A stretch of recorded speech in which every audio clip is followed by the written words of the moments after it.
Herkese merhaba arkadaşlar, kanalımıza hoş geldiniz. Bugün sizler için Mert Ramazan Demir hakkında yepyeni videolarla karşınızdayız.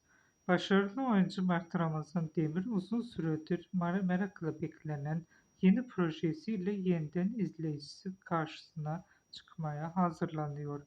Son yıllarda gösterdiği başarılı performanslarla adında sıkça söz ettiren oyuncunun yeni bir dizide başrol üstleneceği öğrenildi.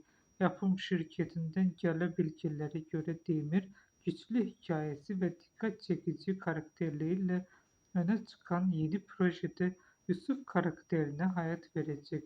Projenin detayları henüz tam olarak açıklanmasa da dizinin yeni sezonun en iddialı yapımlarından biri olması bekleniyor. Öte yandan oyuncunun hayranları sosyal medyada yeni proje haberini büyük heyecanla karşıladı. Mert Ramazan Demir'in farklı bir karakterle ekrana dönecek olması televizyon dünyasında merak uyandırdı.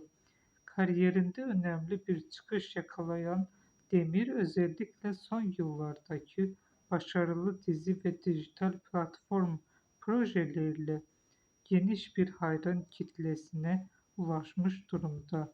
Oyuncunun yeni yapımla birlikte kariyerinde yeni bir sayfa açması bekleniyor. Bugünlük benden bu kadar arkadaşlar. Kanalımıza abone olmayı unutmayın. Bir dahaki videomda görüşmek üzere. Hoşça kalın.